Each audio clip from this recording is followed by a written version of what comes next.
Hola, ¿qué tal? Buenas tardes a todos. Soy Gerardo García, director general de operaciones de Banca Central de Banco de México, y antes que nada agradezco a la MIF por invitarme a participar en el panel en el que estaré acompañado por un grupo de expertos para platicar sobre el desarrollo de nuestros mercados financieros bajo estándares internacionales.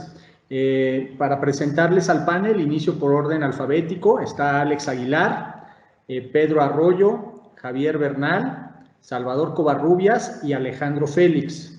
Y a manera de introducción y como marco para este panel, como ustedes saben, la economía mexicana ha enfrentado choques significativos y un entorno de elevada incertidumbre en el último año y medio. Todo esto debido principalmente a las afectaciones derivadas de la pandemia de COVID-19 y las medidas que se instrumentaron para hacer frente a la misma.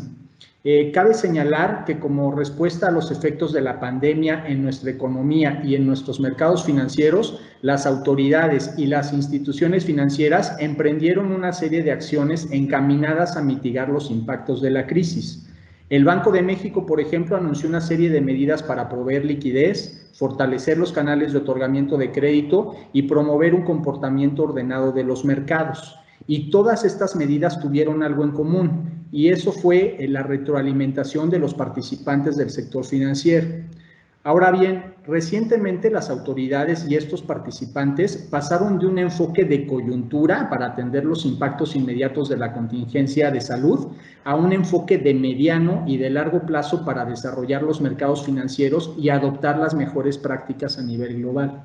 Y de eso precisamente vamos a hablar el día de hoy, de cómo desarrollar nuestros mercados, incluyendo al mercado de dinero, al mercado de deuda y al mercado de derivados. Y me gustaría iniciar con el mercado que constituye el primer eslabón de transmisión de la política monetaria, que es el mercado de dinero. Y para ello me gustaría hacer una primera pregunta a Alex Félix. Alex, esta pregunta es sobre el mercado de reporto y como bien sabes, este mercado de reporto es uno de los principales canales de financiamiento para las instituciones financieras. Diariamente se llevan a cabo un sinnúmero de operaciones que en conjunto son más o menos 1 billón de pesos. Ahora, desde tu punto de vista, desde un participante del lado de la venta, del sell side, ¿qué le falta a este mercado de reporto respecto de otros mercados de reporto que están más desarrollados? Muchas gracias, Gerardo. Buenas tardes a todos mis compañeros del panel. Bueno, quisiera iniciar por mi visión sobre la tendencia que tienen los mercados internacionales. Dicha tendencia es buscar la estandarización de los productos, de tal forma que los clientes extranjeros puedan operar en distintas geografías un mismo producto sin costos adicionales de implantación. Como un ejemplo podemos encontrar el Common Domain Model por parte del ICMA, que busca crear eficiencias en el circuito operativo, tanto de reporto como de préstamo de valores, y a su vez facilitar la integración de nuevas tecnologías. No obstante esto, creo yo que el esfuerzo que se ha venido haciendo en los diferentes grupos de trabajo por parte de instituciones y de autoridades nos pone en el camino correcto para ofrecer productos más apegados a estándares internacionales en un futuro muy cercano. De acuerdo, Alex, muchas gracias. Y ahora paso a Alex Aguilar. Como seguramente sabes, pues bueno, los fondos de inversión son un participante muy importante en el tema de reporto, sobre todo del lado de proveer financiamiento a las instituciones financieras. Me gustaría preguntarte algo similar a Alex Félix, Alex, que es ¿qué oportunidades de mejora ves en este mercado? Ya mencionaba Alex Félix el tema de la tecnología. ¿Crees que por ahí va el tema? ¿O hay espacio para algunos otros temas que también se pueden abordar para desarrollar este mercado? Adelante, Alex. Claro, gracias Gerardo, gracias a la MIR por la invitación. Buenas tardes a todos los panelistas. Las oportunidades en este mercado están ahí, ya lo mencionaba Alex. Creo que el tema de estandarizar el mercado mexicano con su contraparte internacional es muy relevante. Como saben, la figura del reporto en México es distinta a la de la mayoría de los países y eso dificulta la adopción de mejores prácticas, así como el uso de software, en el caso de los fondos, de gestión de portafolios profesionales o internacionales, ¿no? Es muy común que sea necesario tropicalizarlos, lo cual conlleva muchos costos e ineficiencias, ¿no? Creo que es importante atender eso. Y respecto a otras formas de reporto, se ha hablado mucho del reporto a plazo. Sin duda somos un mercado, la verdad es que como el resto del mundo, muy concentrado en el overnight o en un día. Y creo que hay espacio para el reporte a plazo en México, pero creo que el de un día seguirá siendo predominante, al menos en cuanto a los fondos de inversión. Por un lado, una gran cantidad de fondos, la tasa de referencia o el benchmark es la tasa de fondeo diaria, lo cual hace el reporte un día pues, el vehículo de inversión idóneo para calzar el portafolio con el benchmark, ¿no?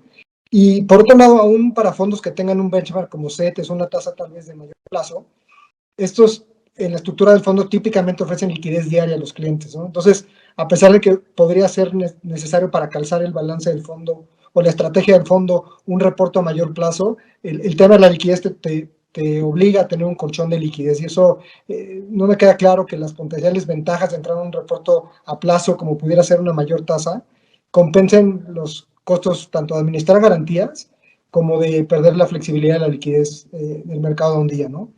Y finalmente creo que otra tendencia importante que hay que destacar es el tema del reporte tripartita. Lo hemos platicado mucho en los grupos de trabajo a los que hacía alusión Alex. Creo que esta figura mejoraría el proceso de liquidación y de sustitución de garantías. Cuando contemos, por ejemplo, con figuras como el reporte abierto o el Open Repo, como se conoce en los mercados internacionales.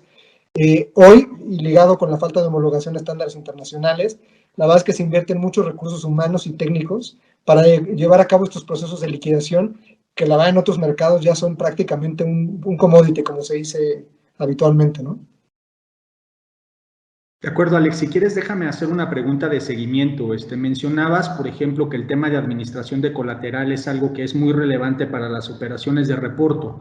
Hay algo que se está platicando mucho a nivel internacional, que son las cámaras de compensación de valores y cómo ello puede ayudar precisamente a todo el tema de administración de colateral y también a mitigar algunos riesgos que en este caso son menores porque pues, el reporto es colateralizado. Pero ¿cómo ves esta adopción de cámaras de compensación en mercados internacionales y cómo crees que se pueda adoptar en México?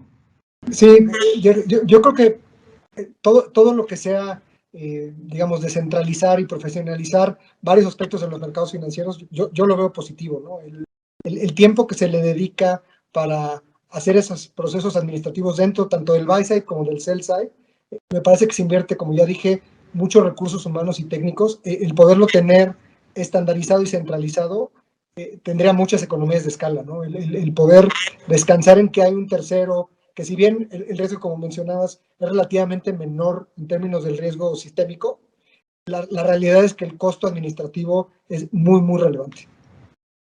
De acuerdo, Alex. Muchas gracias. Pues si les parece bien, pasemos al siguiente mercado, que es el mercado de deuda. Aquí también hay varias preguntas y muchos temas por desarrollar. Salvador, me gustaría iniciar contigo.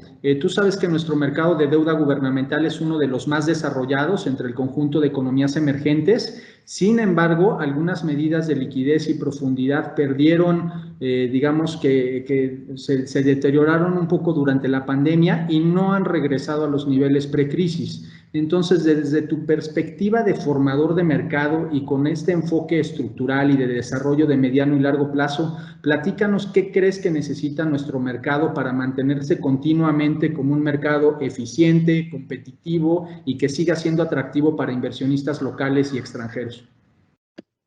Muchas gracias, Gerardo. Buenas tardes a todos y también muchas gracias, Alamir. Mira, ahí antes de contestar tu pregunta, creo que me gustaría puntualizar algo, y es que si bien, como comentas, se ha visto un cierto deterioro en estas medidas de liquidez, creo que no es un tema exclusivo de México, ¿no? Debemos recordar que los participantes globales en general nos ven como una región y han disminuido la exposición no solo en México, sino en otras economías emergentes. Habiendo dicho eso, creo que podríamos separar en varias acciones lo que a lo mejor pudiera ayudar al mercado, ¿no? La primera me parece que está relacionada con temas de comunicación y quitar todo tipo de incertidumbre, perdón, sobre las emisiones de deuda, ¿no? La segunda parte que caería un poco más del lado de la Secretaría de Hacienda, pues sería el tener un manejo más activo de los pasivos y de la misma manera estar informando a los participantes del mercado sobre esto, ¿no? Y a lo mejor algunas modificaciones a la figura de formador de mercado para el mercado de deuda, ¿no? como tú sabes, hay ciertas definiciones, entre ellas, pues se tiene que cumplir un cierto umbral en términos de volumen. A lo mejor el reducir esto podría dar pie a que hubiese más formadores de mercado y hacer un círculo virtuoso en temas de liquidez, ¿no? A lo mejor mayores incentivos para este programa, o el tener cierta garantía de contar de forma recurrente con otras herramientas tipo permutas para formadores de mercado que permitan rebalancear el riesgo y poder dar mejor liquidez y mejores precios a nuestros clientes. De acuerdo, Javier. Perdóname, Salvador. ¿Alguna propuesta concreta respecto de la comunicación de la Secretaría de Hacienda? Tú sabes que tienen un calendario trimestral de colocación y que también suelen tener conversaciones con los formadores. ¿Alguna opinión o digamos que recomendación específica? Pues sí, mira, la verdad es que ahí yo me iría un poco más por que se sepa a ciencia cierta cuál es la flexibilidad que se tiene dentro del calendario y bajo qué políticas o qué circunstancias podrían modificarse las condiciones de las mismas, ¿no?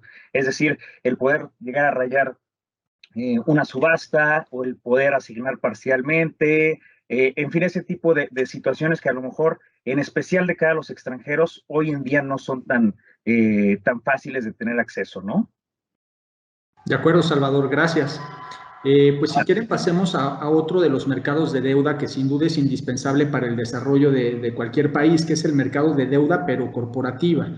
Y aquí ese mercado en México muestra cierto rezago en términos de emisión y deuda vigente respecto de otros países emergentes, como por ejemplo China, India, Corea, Brasil, Chile. Y mi pregunta es para Javier Bernal.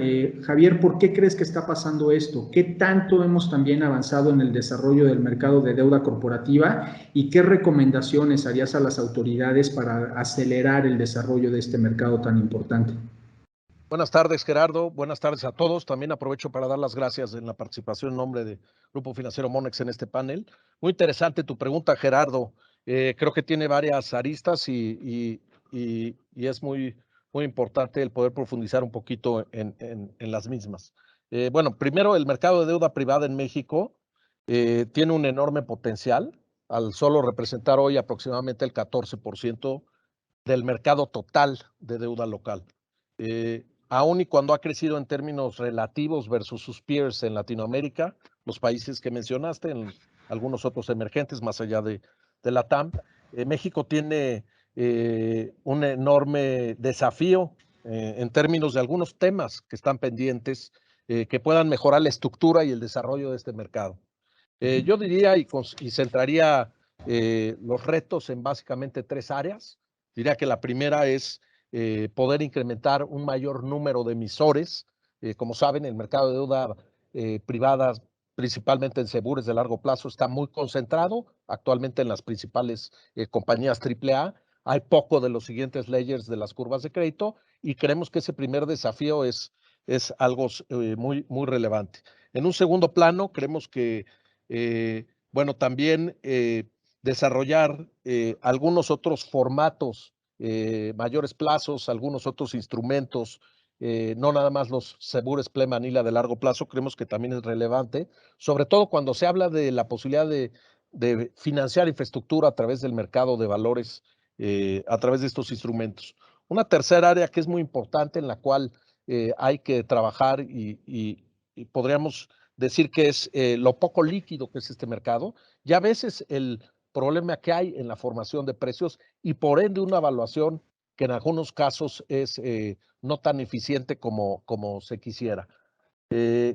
Hoy día es importante informar a todos los que nos acompañan en esta convención que en esta agenda de desarrollo de mercados pues hay un trabajo muy importante entre mercados y autoridades. Se están atacando estos tres puntos en resumen en un big picture.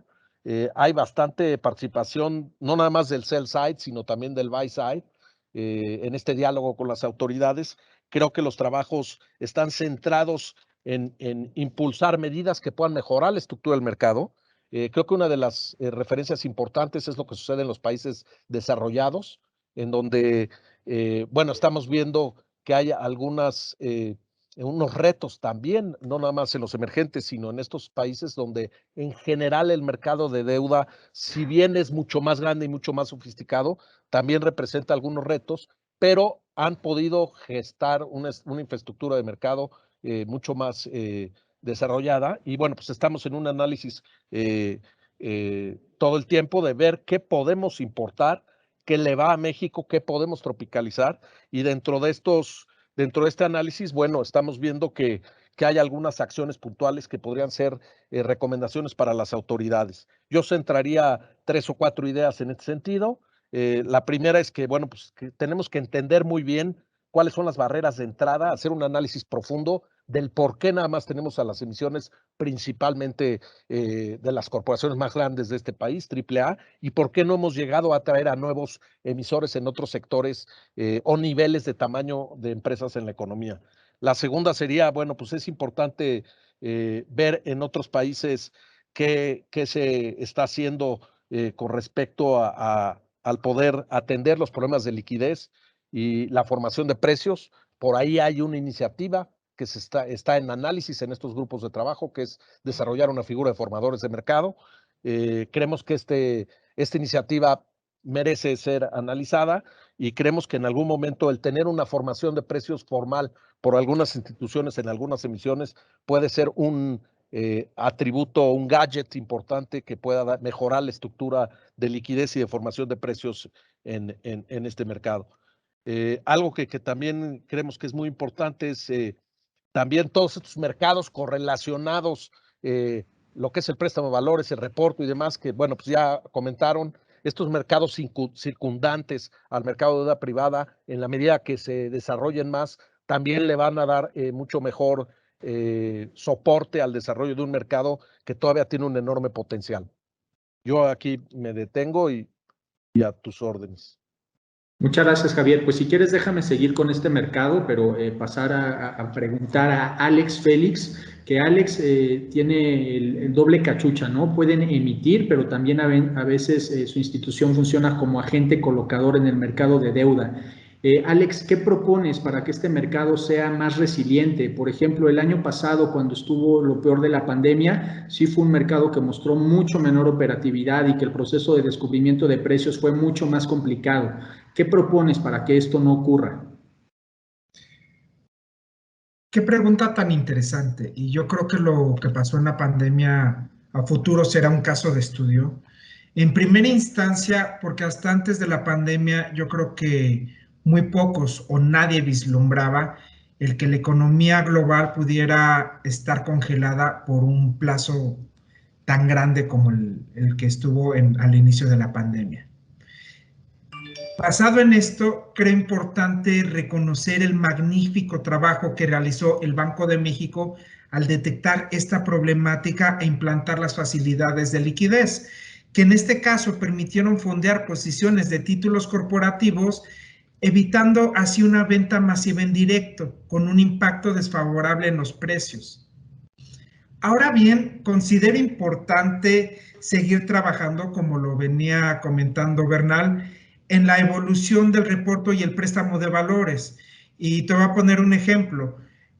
Nos permitiría el entrar a una operación Open Term Repo en el cual podemos vender en reporto los títulos a un plazo indeterminado, o en su caso, utilizando el préstamo de valores, utilizar estos mismos bonos corporativos a manera de garantía y canjearlos por una emisión más líquida y esta posteriormente reportarla, ¿no?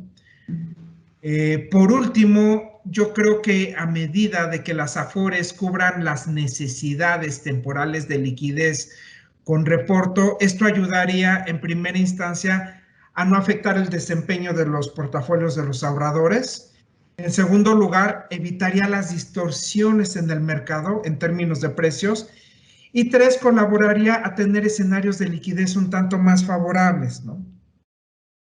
Esto aunado a lo que comentaba Javier, de que si seguimos trabajando en la figura de formador de mercado para títulos corporativos, al igual que ya lo tenemos ahora para títulos gubernamentales, esto mejoraría sustancialmente la liquidez de estos títulos. De acuerdo, muchas gracias, Alex. Y justo igual que Javier Bernal, tocaron un par de temas que son muy relevantes, que son estos mercados que funcionan de apoyo o que arropan a los otros mercados y que son el de reporto y préstamo de valores.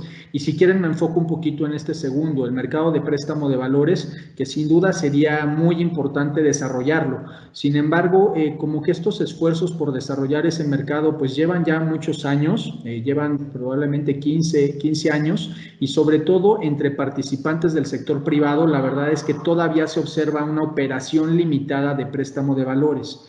Salvador, ¿a qué se lo atribuyes? ¿Y qué necesitamos hacer los participantes y las autoridades para que estos esfuerzos de desarrollo del mercado de préstamo de valores ahora sí sean exitosos?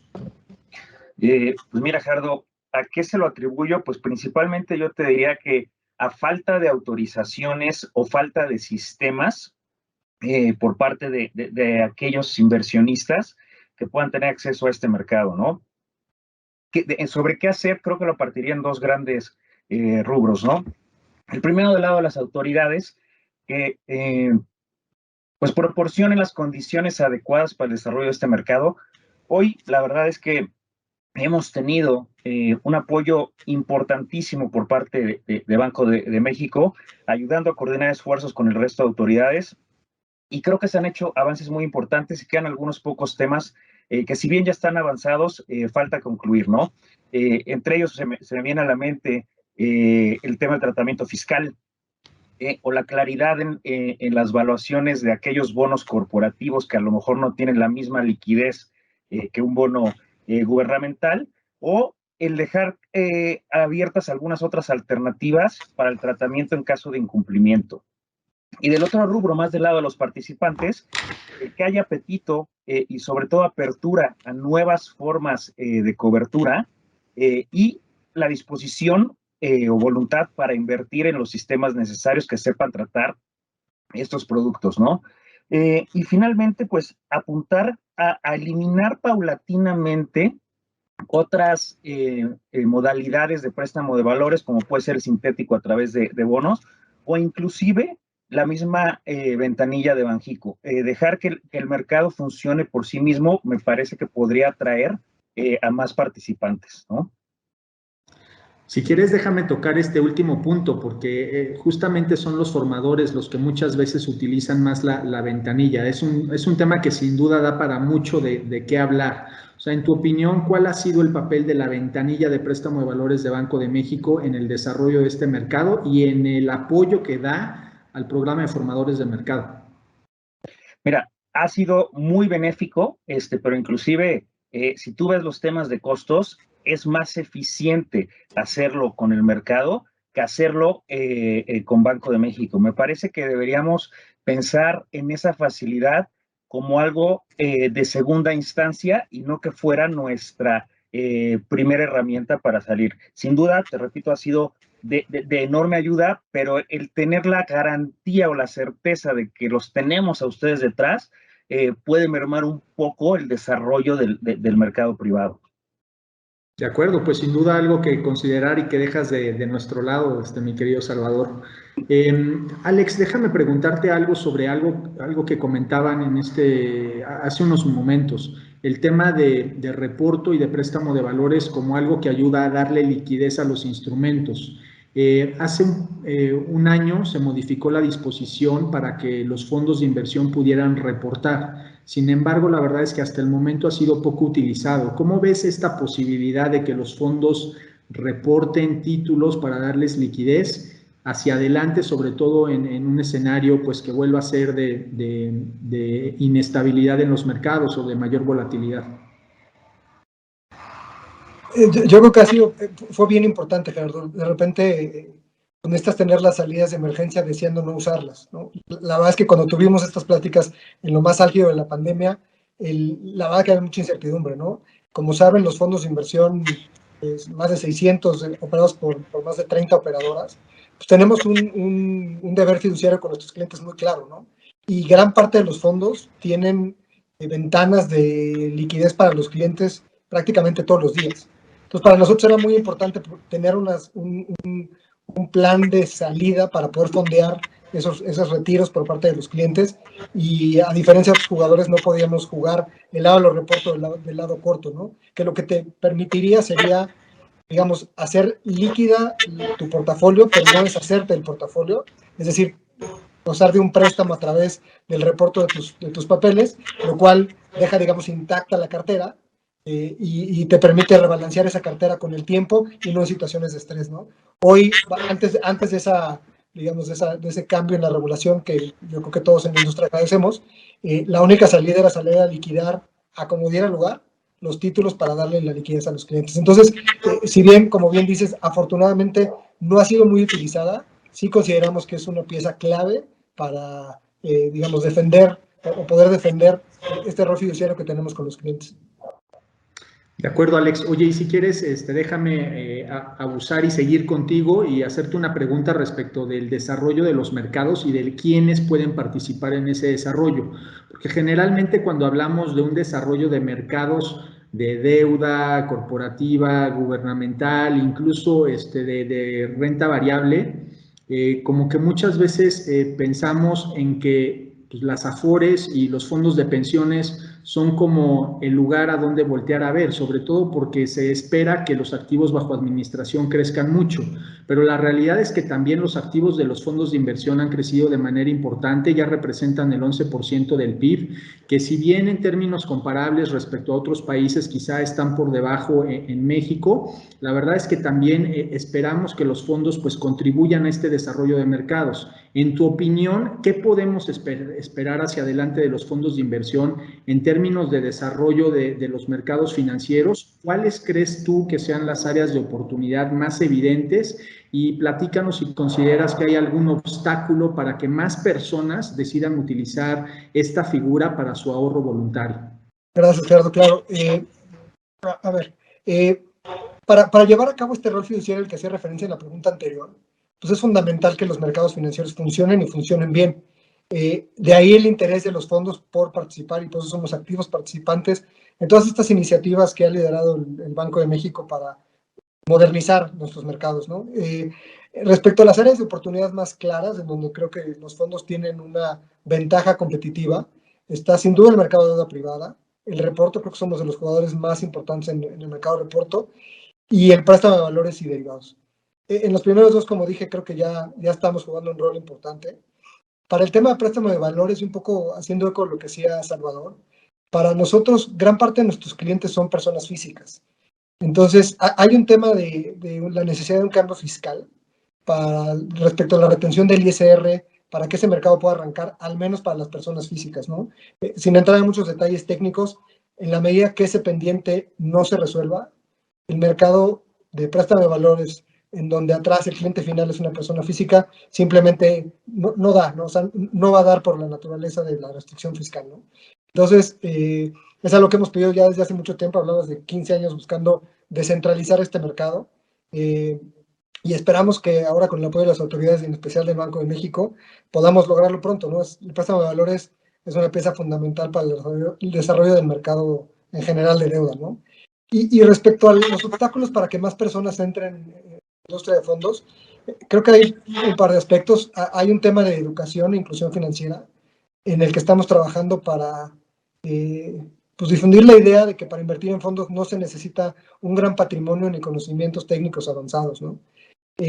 Y por otro lado, hay una diferencia entre lo que se publica respecto a los rendimientos de los fondos y otras alternativas de inversión. En particular, los fondos típicamente publican rendimientos después de impuestos, y otras alternativas se venden ex ante, antes de impuestos, ¿no? Entonces, eso, en función de la retención de impuestos, que este año fue alta, el próximo año será mucho más baja, generó una brecha. Entonces, el cliente en realidad no podía comparar, porque no es una comparación de peras con peras, sino de peras con manzanas.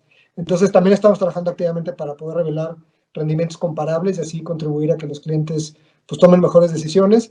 Y la verdad ya estamos empezando a ver frutos un poco del crecimiento, sin duda de los activos, pero también de la masificación, como lo hemos dicho en la industria, de los clientes, ¿no? Para darte un dato, en los últimos 12 meses, a agosto de 2021, la industria de fondos tenía 3.6 millones de clientes. El año pasado, o sea, en agosto de 2020, teníamos 2.8. Es decir, en solo 12 meses crecimos 800,000 clientes. Para dar una referencia, en los últimos, de agosto del 2020 hacia atrás, 3 años, habíamos crecido 300,000 clientes nada más. Es decir, digamos, se ha acelerado mucho esta masificación de los clientes. La pandemia y el hecho de no poder ir a sucursales para otros tipos de, digamos, de productos de inversión, creo que ha jugado a nuestro favor, pero también un poco el contar con plataformas digitales y de onboarding de clientes que hagan el acceso al producto mucho más fácil. Creo que son las dos fases, tanto la parte de educación financiera y de revelación de rendimientos comparables, y por otro lado, hacer que los fondos sean mucho más fáciles de acceder. Creo que en ambas estamos trabajando para lograrlo, ayer. De acuerdo. Pues muchas gracias, Alex. Déjame seguir con otro tema que es la adopción de prácticas de sustentabilidad, que sin duda es una tendencia a nivel global y que es una tendencia muy relevante y que sin duda puede, en mi opinión, ampliar la gama de inversionistas en muchos de nuestros mercados.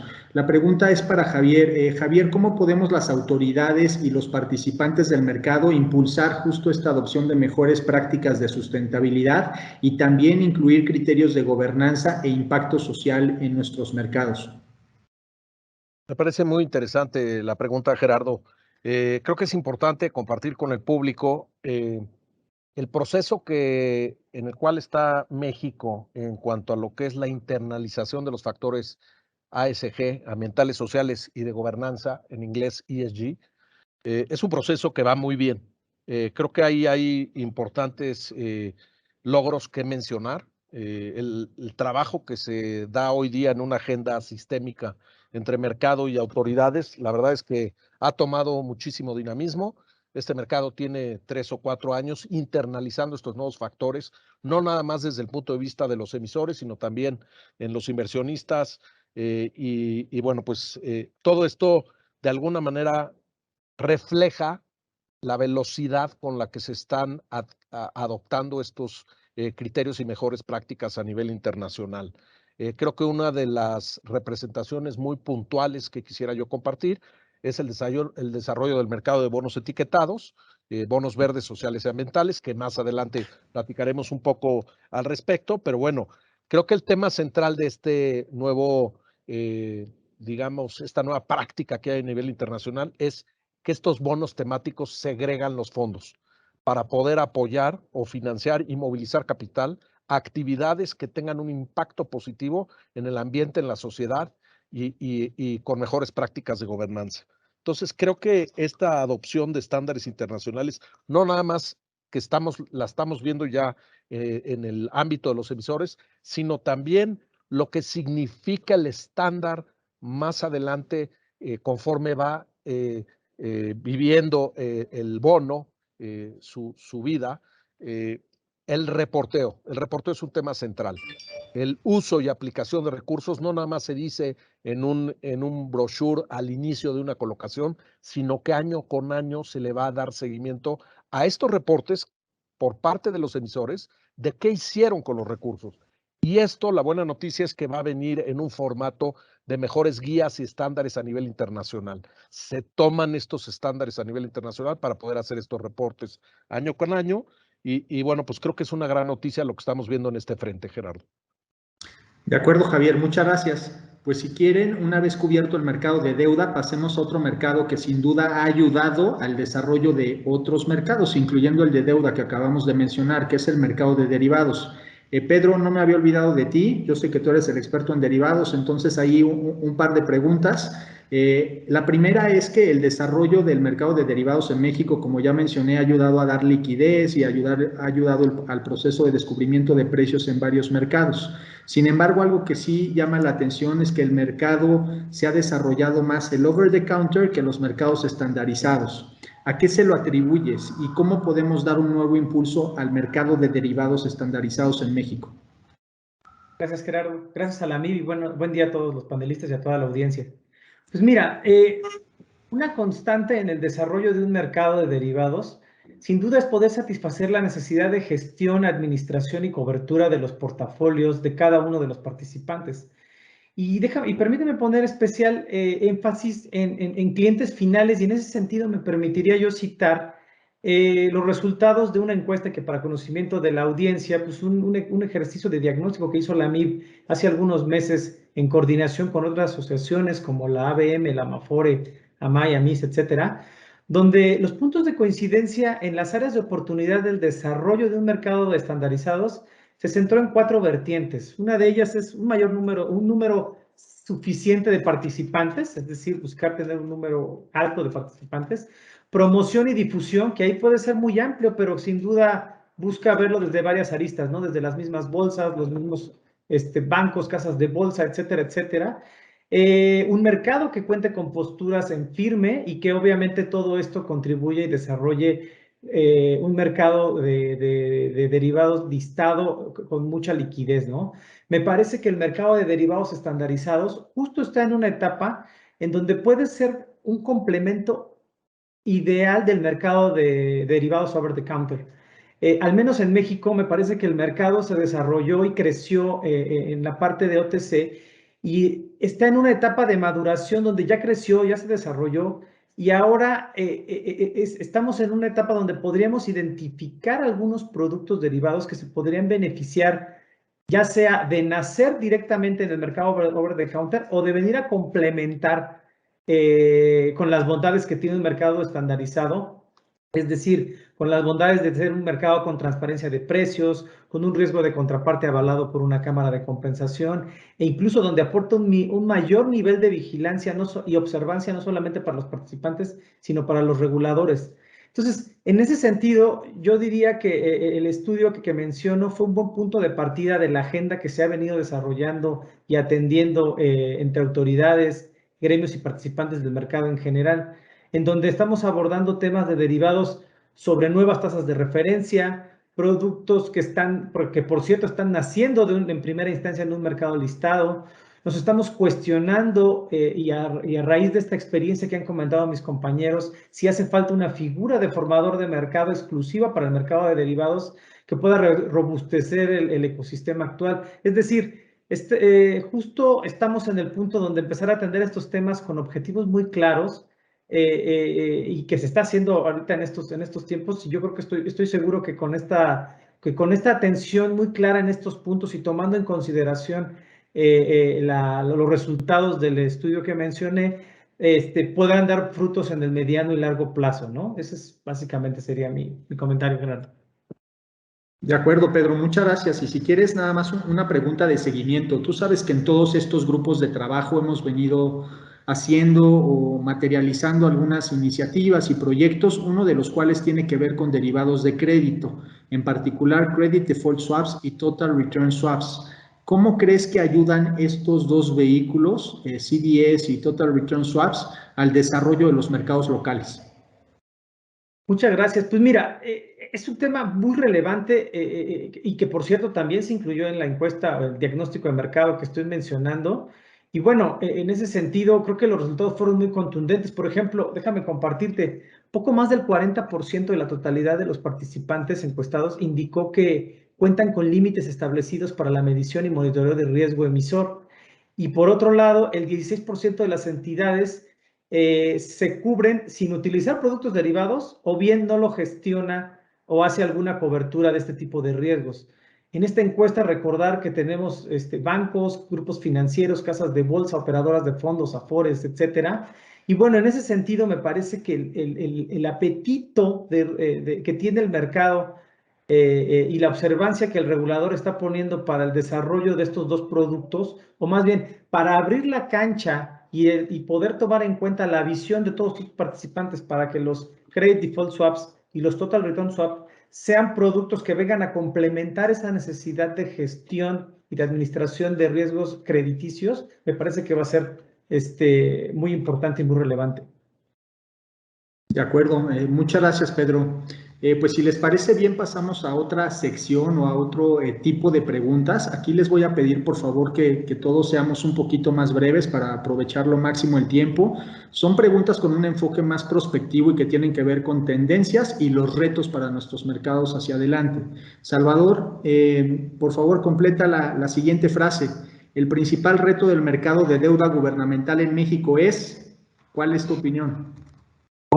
Pues yo creo que mantener la liquidez y la profundidad en un entorno pues sumamente volátil y que previsiblemente va a traer niveles de inflación más altos por un cierto tiempo, ¿no? Lo cual pues va a volver más difícil encontrar un balance con respecto al crecimiento, ¿no? Esto pues aunado a que tenemos relación con otras economías de mercados desarrollados como Estados Unidos y que probablemente en algún momento de los siguientes meses empecemos a ver el tapering y eso podría reducir el apetito sobre mercados emergentes y pues México no sería la excepción, ¿no? Lo cual va de la mano pues con el tratar de regresar a los niveles de tenencia en manos de extranjeros que teníamos hace poco tiempo y que ha venido disminuyendo por las mismas razones, ¿no? De acuerdo, Salvador. Javier, déjame ir contigo, una opinión rápida y sobre un tema que sé que te gusta mucho. Desarrollar una curva de referencia de bonos temáticos, por ejemplo, bonos sociales o bonos verdes, tanto de deuda gubernamental como corporativa, ampliaría la base de inversionistas. Respecto a esta curva de referencia temática, podría canibalizar las emisiones actuales no temáticas. ¿Cuál es tu opinión? ¿Estás de acuerdo, en desacuerdo? ¿Qué opinas? Yo estoy totalmente de acuerdo. Yo creo que el reto que se presenta en la mesa es muy importante. Creo que el principal objetivo del desarrollo de curvas es desarrollar curvas específicas. ¿Esto qué quiere decir? Etiquetas verdes, etiquetas sociales, etiquetas sustentables. Vamos, que las curvas de valores gubernamentales tengan este grado de especificidad. Esto es muy importante para que en base a esas curvas haya otros emisores de diferentes niveles de crédito, de riesgo crédito, que desarrollen el pricing del costo del dinero en el tiempo de manera muy específica. Esto lo que busca es que haya menor riesgo del famoso greenwashing del que se habla, y vamos, no me voy a meter en el tema, pero el tema es muy importante que tengamos una curva de bonos gubernamentales locales y tratemos de evitar las X en la medida de lo posible u otras etiquetas que de alguna manera no contemplen objetivos específicos del cómo se relaciona y se engrapa el dinero, el uso y la aplicación de recursos para las actividades que se proponen financiar a través del mercado de valores. Creo que eso es el principal mensaje. ¿Canibalizarían estas emisiones temáticas a las no temáticas? No, nosotros creemos que no las canibalizarían. Nosotros creemos que tienen vida propia, tienen un fin diferente, tienen un grado de transparencia mucho mayor y por eso creemos, y ya el mercado poco a poco empieza a diferenciar que las emisiones temáticas salen a tasas o spreads más bajos que las tradicionales porque hay un mucho mayor grado de transparencia en el uso y aplicación de recursos. No creemos que habría canibalización y al contrario, lo vemos como algo que está sucediendo en los países a nivel internacional y es otra de las prácticas específicas que deberíamos de adoptar. De acuerdo. Muchas gracias, Javier. Alex Félix, una respuesta rápida, por favor, de acuerdo, en desacuerdo, sobre el tema que ya platicamos, la liquidación centralizada en la compraventa de valores, operaciones de reporto y préstamo de valores, y tu opinión si esto ayuda a mejorar el proceso de intermediación de valores y el manejo de balance de las instituciones financieras. Bueno, de primera instancia, hablando del entorno internacional, yo creo que ante las dificultades que han tenido las autoridades en otros países para implementar esquemas como el buy-in y así regular los incumplimientos, pues no es muy descabellado que ellos puedan explorar el clearing mandatorio, al igual que a raíz de la EMIR hicieron con el OTC en Europa, por ejemplo, ¿no? Y así tratar de mitigar estos mismos incumplimientos. Sin embargo, en mi muy particular punto de vista, creo que el mercado mexicano es un tanto diferente, porque por un lado el seguimiento de las autoridades en materia de los incumplimientos es muchísimo más estricto. Y en segundo lugar, la figura de formadores de mercado, que ya hemos venido platicando en este panel, nos permite cubrir necesidades de emisiones específicas y así evitar los incumplimientos. No obstante, en el caso de reportos y préstamo de valores, que ya también venía platicando Alex Aguilar, creo que debemos de explorar el adherirnos al esquema Tri-Party, el cual se cede a una tercera parte la función de agente de cálculo, ejecutor de llamadas de margen y liquidador, lo cual hace más eficiente la operación de estos productos.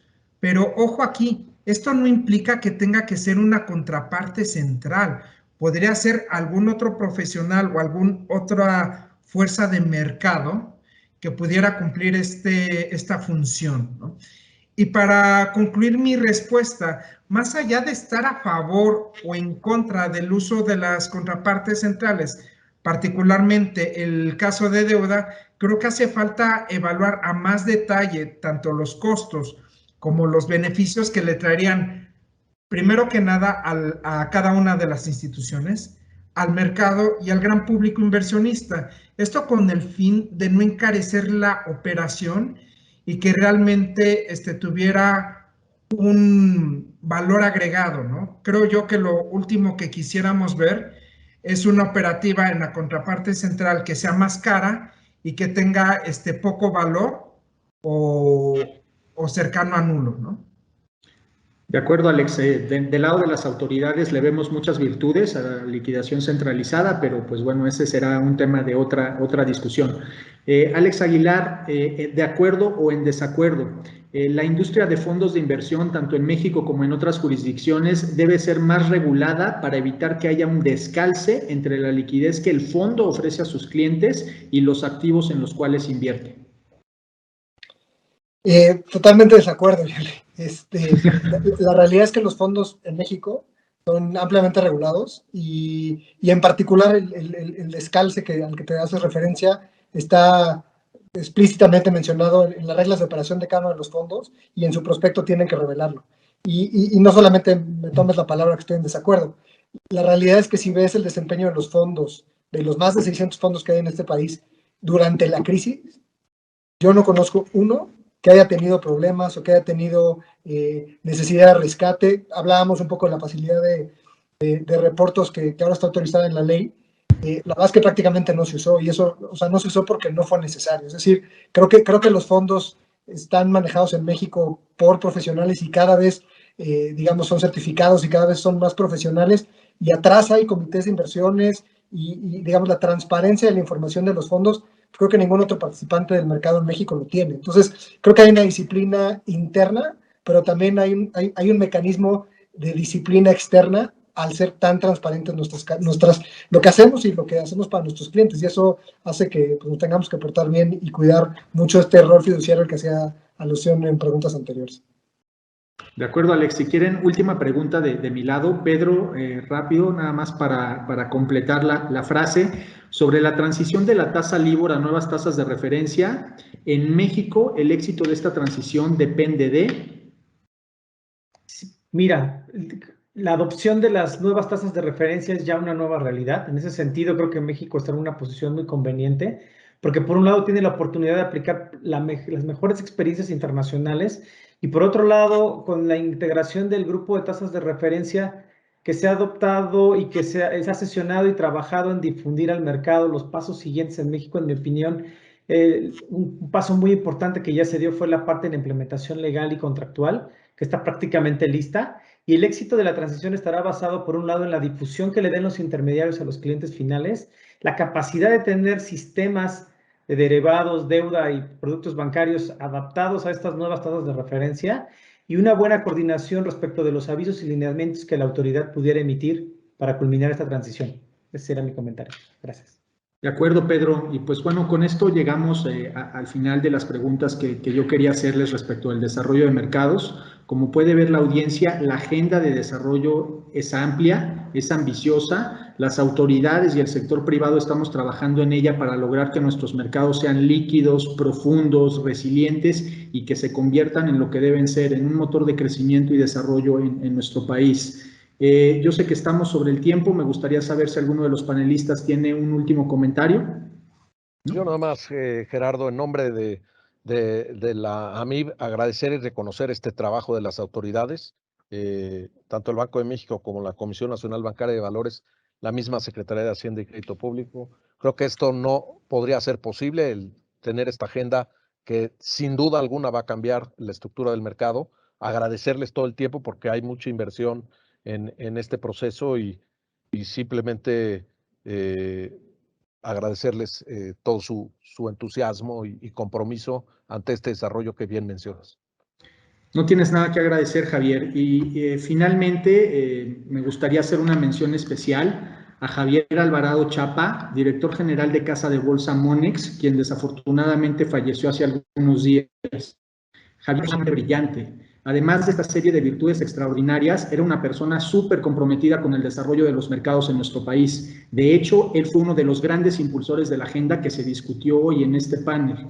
Cada que podía, festejaba que hubiera una agenda ambiciosa para desarrollar distintos mercados. En lo personal, me quedo con dos momentos que ejemplifican quién era Javier.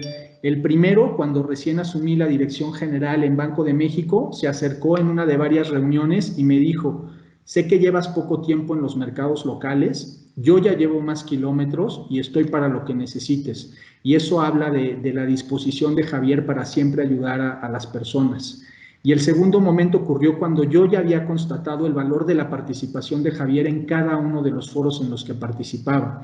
Lo invité a ser miembro del Comité Cambiario Global para representar al sector privado de nuestro país en ese foro, y no se me va a olvidar lo que me dijo. Dijo: nuestros mercados merecen estar bien representados siempre.